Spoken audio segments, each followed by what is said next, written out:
Good morning, friends. I welcome you, all the students of class 10th. Already 2 months has gone. It means April, May. Today is, I think, is the 13th. Already we have spent few days, rather 2 months. So now you should be very tidy with our courses. Need to be completed on time. Let us start with the biology, the part of a science, and I will start with the digestion in the human being.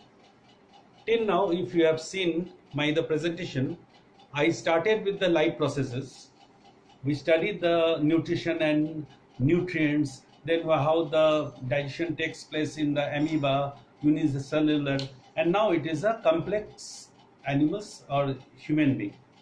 So let us start with the digestion in human being. Generally, very new questions arises that if it is a mouth, if it is a esophagus, stomach, small intestine, then the large intestine, how it is arranged, where it is arranged, what are their roles? These different questions arises. So one by one, I will go to the point by point, line by line to explain this. First is a digestion in human being. It starts with the mouth, as you know. When we consume the food, it is the part of the digestion. We studied that. If you recall, we studied? Digestion, digestion, then absorption, then assimilation, then the ejections. That is the expressions. So here also in the human being, start with the digestion, that is in the mouth. We consume the food. And in the mouth, that is called the buccal cavity. What happens to the food? We actually use our teeth. There are the 4 types of the teeth, you know. That is incisor, canine, molar and premolar. So teeth actually is used for the mastication of the foods. Then comes to the tongue. What it does, it rolls the food. When we eat the food, after the mastication or simultaneously, the tongue also play its own role. Then comes to the salivary glands. Salivary glands, there is a gland in our neck that is that secretes the saliva, as I mentioned, saliva, and this saliva contains the salivary amylase, and which actually start the digestion of the carbohydrate. In our previous class, I said or I mentioned that in our food habits we consume importantly 5 ingredients, that is the carbohydrate, fat, protein, vitamin, minerals. So naturally, when we consume the food, the carbohydrate got digested in the salivary, that is in the mouth.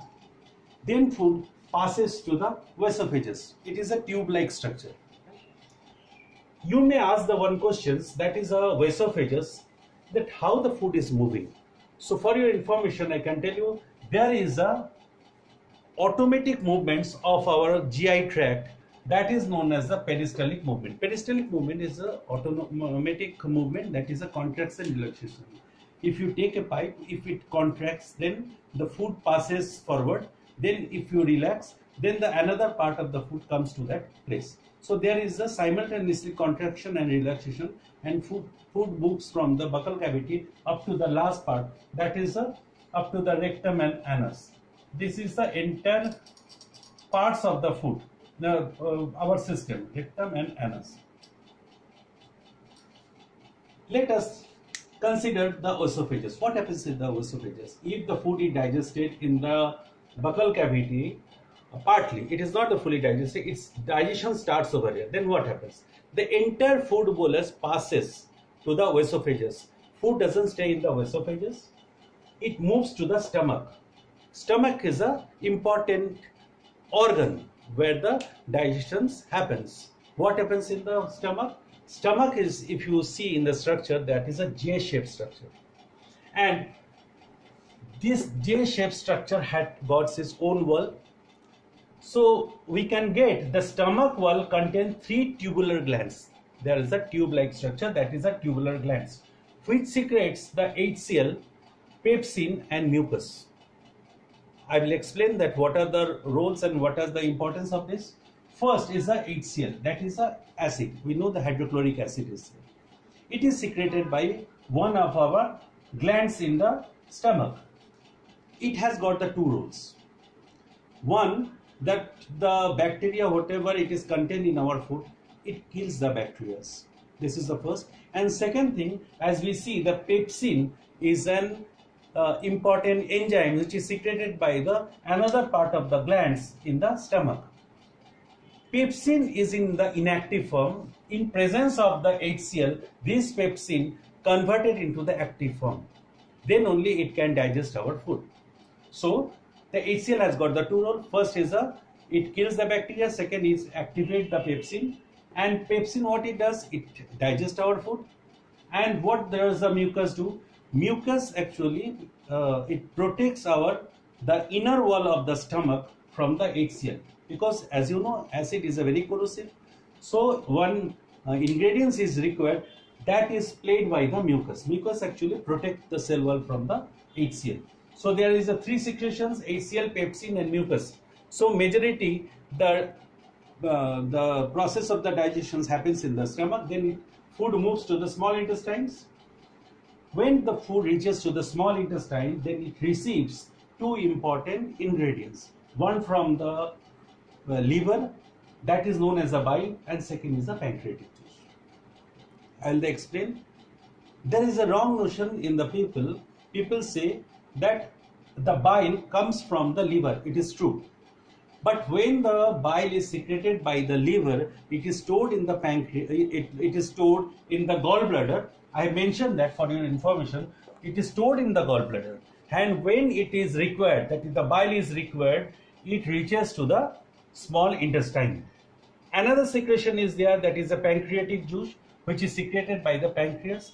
Pancreas, we will study that it is the endocrine glands. We will study the endocrine gland in the next chapters.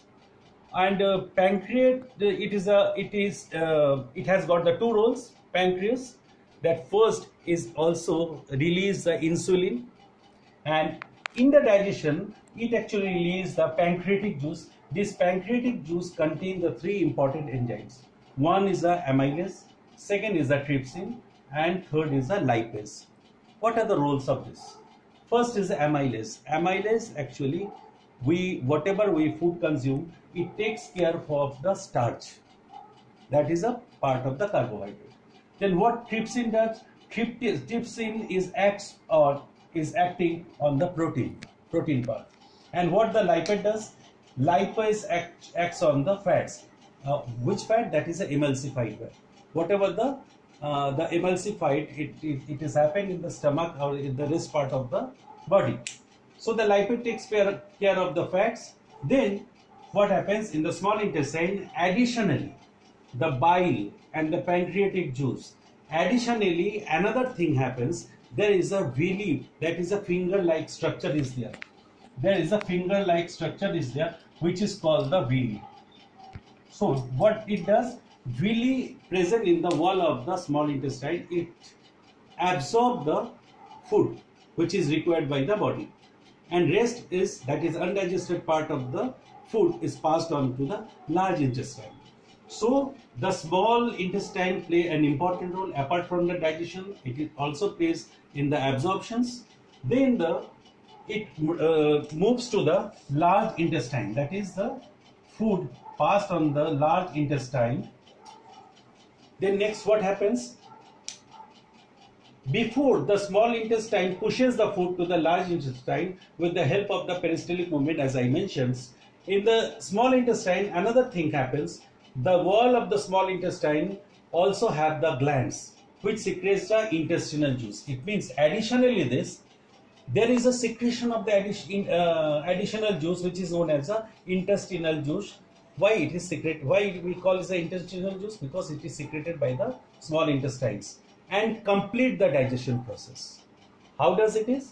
First, that the intestinal juice acts on the carbohydrate. It converts into the glucose, protein converted into amino acid, and fat is converted into the fatty acid and glycerol. So there is a major part is got digested in the small intestine, and food is pushed to the large intestine. In the large intestine, the important absorptions happens, and the food is then passed to the rectum, and from the rectum it goes to the anus, and then the unwanted part or the undigested part is thrown out of our body. This is the entire process. I said the digestions. Apart from that, in my next class, I will mention that what are the enzymes you should know and you should remember also, because this is the entire process. But how the another enzymes or the glands play an important role in the digestion in the human being, that I will take you. Till time, what you do, you just go through your books, as I always tell you, because for the class 10 or from class 1 also, you should study word to word, line to line in every session I tell of your NCERT books. Don't purchase many books and get confused. It is better you confine to the small NCERT books. And I just mentioned my phone number. You can call me if you have any. 93866 96033. 1 2 3 4 5 6 7 8 9 10. This is my phone number. Why I mentioned that sometimes when you go through your books, you may get some difficulties with some terminology. If you get any difficulties, please give me a call. Don't hesitate. Should I call him or not? You can absolutely give me a call. I don't have any problem. But you ask my desire that your concept should be very clear. Number is later on when you will appear in the exam. But when you study a chapter, because you are in the class 10, so your subject understanding and concept should be very clear. So we'll be meeting in the next class. Thank you. Boys and girls, we'll be meeting in the next sessions. Thank you.